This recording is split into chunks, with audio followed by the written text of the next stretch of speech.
This is how to pour and run an agarose gel.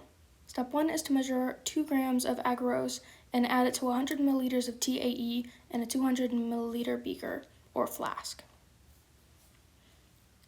Step 2 is to microwave the solution for 1 minute and 30 seconds, stopping about every 5 seconds or when needed to make sure the solution does not boil over. This is a very tedious process and should be watched very carefully. Step 3 is to take it out once it's been completely microwaved and clear and let it cool for about 5 minutes. Step 4 is to prepare the trays. The tray should be taped very well on the ends as to not allow any of the gel to run out while cooling. If the gel runs out, the gel is no longer good. Step 5 is to swirl the solution after it's been cooling for about 5 minutes.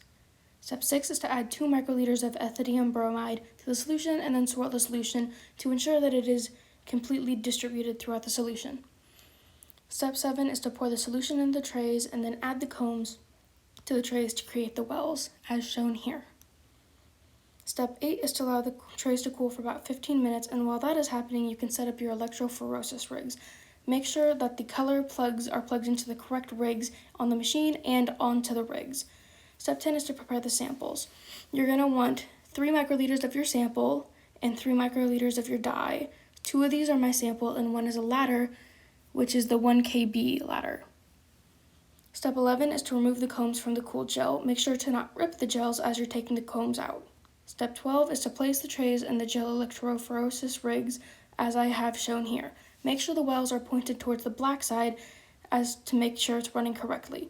Step 13 is to fill the chamber with TAE buffer. Step 14 is to add the samples to the wells as shown here. Step 15 is to put the lid on the rigs and set the voltage to 100 and run for about 30 minutes.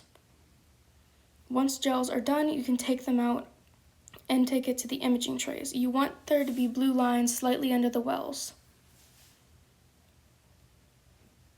Step 17 is to place the gels in the drawer. Step 18 is to close the drawer and focus the images. Step 19 is to throw the gels away and wipe out the drawer of the imager. Step 20 is to analyze the gel images. This is one of my gel images that I ran.